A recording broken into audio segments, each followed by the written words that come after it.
You ever notice how trouble always starts with an envelope?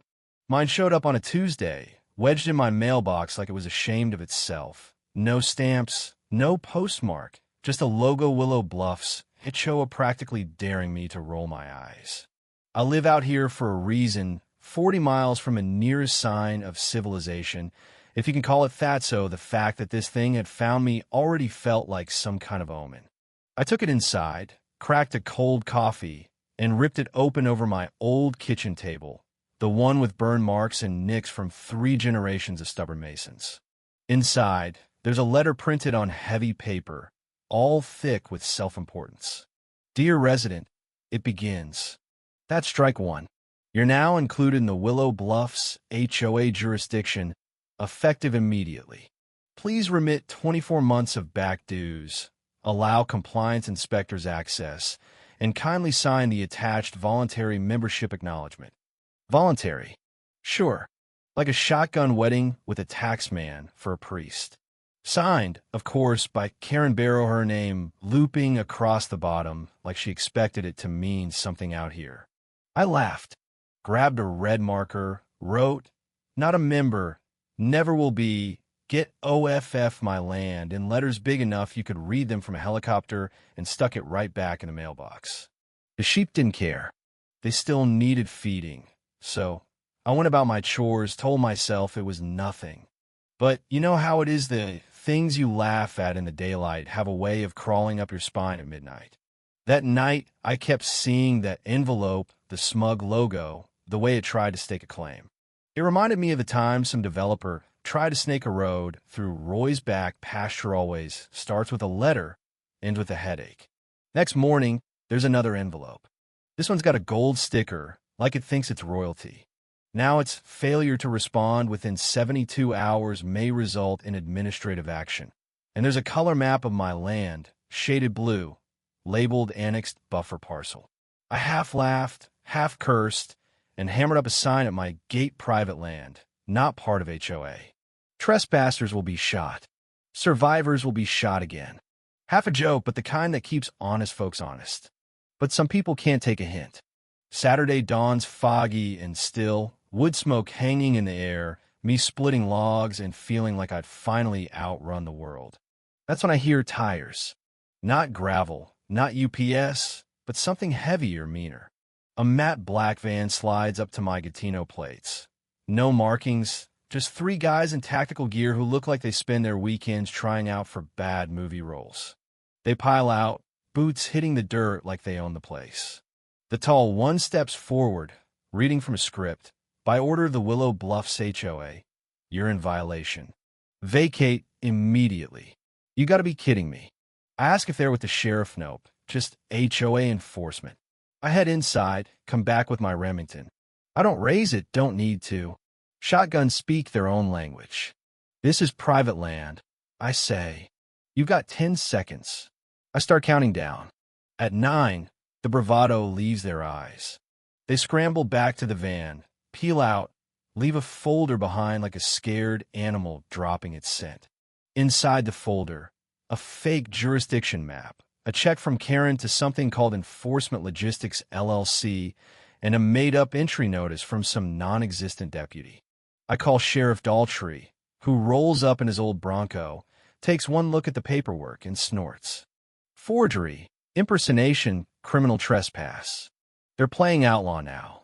He collects the evidence, tells me to keep my cameras running, and mutters something about Karen biting off more than she can chew. You did the right thing, he says, which is about as close as Wyoming lawmen get to giving a hug. But Karen doesn't back off. Next, it's Councilman Arthur Graves on my porch in city shoes, business card gleaming, talking about optics and community safety, and not so subtly about red flag gun laws. The message is clear: play nice, or we'll make it ugly. I tell him exactly where he can stick his advice. He leaves, but the pressure ratchets up.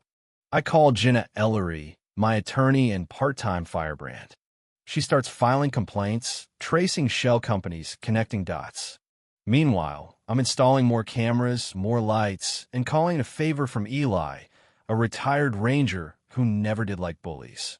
I'll watch your north line, he grins, long as you've got coffee and a place to sleep. By then, the story's out local news, then state, then national blogs hungry for the next HOA horror story. Karen sends out a PR release, all community values and shared harmony, but she's already lost the narrative. Anonymous tips start pouring in. Board meeting minutes, sketchy payments, evidence that Karen's been lobbying county officials and using enforcement as her own little militia. One of her goons, Trevor, flips, offers up texts and audio Karen telling them to make my life miserable, get me out before things go public. Jenna files suit.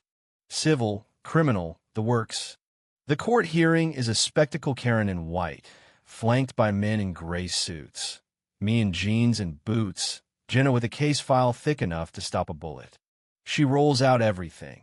The video, the forged maps, the whistleblower emails, even a body cam from Trevor showing Karen coaching her team on creative pressure. The judge listens, then rules restraining order granted, full injunction, HOA and its agents banned from my land. The news spreads like wildfire. 3 more landowners come forward with similar stories. Karen tries to regroup, but the leaks keep coming. Her name's on every shady payment, every fraudulent map. Then, right when she thinks she can't fall any farther, Lance, another one of the Van tough guys, walks into the sheriff's office with a smoking gun. Wire transfers, hidden meeting notes, and a body cam clip of the day they tried to evict me. Even the sheriff looks shocked. It all comes apart in public. Karen gets arrested, handcuffed in front of her board, no sunglasses to hide behind this time. HOA is frozen pending an audit. I get a settlement more money than I'll ever need, but what matters is the land stays mine, safe from the clipboard brigade. I hang a new sign at the gate. Private property, not part of your HOA. Trespass and find out. Eli laughs, says it's a bit much. Maybe, but I sleep better. Last week, I gave a radio interview. They asked what I'd say to folks watching from afar. I said they tried to enforce someone else's rules on my dirt. They thought a clipboard beat a deed. They thought silence meant surrender. But out here, the law still means something, and so does a good shotgun. I smiled, let the silence hang. Now I want to hear from you. What would you have done? Is there a line where standing your ground is more important than playing nice? Drop your thoughts in the comments. Let's see who still believes in real justice out here. And I thought that'd be the end of it. Me, Eli, and the sheep, a shiny new gate, the world minding its own business for once. But out here, victory never stays quiet for long. Couple weeks go by, and you'd think things would cool down. But the only thing cooling was the weather autumn moving in with these sharp blue mornings, the ridge glowing gold, and the kind of silence that feels like the land itself holding its breath. Didn't take long for the phone to start ringing again. This time, it's not just neighbors. I got reporters calling from as far off as Boston, wanting to know the real story, like the truth could fit in a headline. Folks from town driving all the way out here, some just to shake my hand, others to tell me their own run-ins with HOAs or county suits who think property rights are just suggestions. Even got a letter from a Vietnam vet who said, "You did what the rest of us wish we had the guts to do." Made me choke up a little, yeah, that happened. Never thought I'd be the kind of guy people see as a stand-in for justice. I just wanted peace. Jenna's busy, too. She's fielding calls, wrangling paperwork, chasing down every dirty thread Karen ever spun.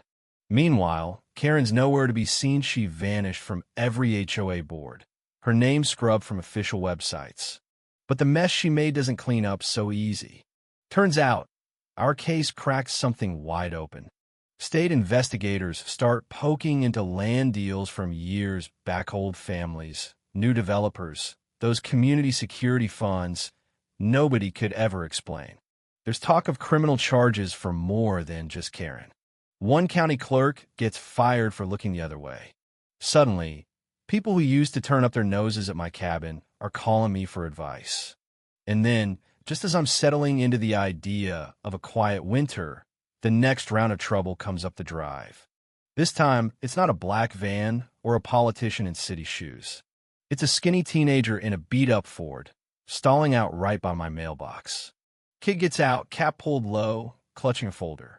He says his folks got a letter, same logo, same threats.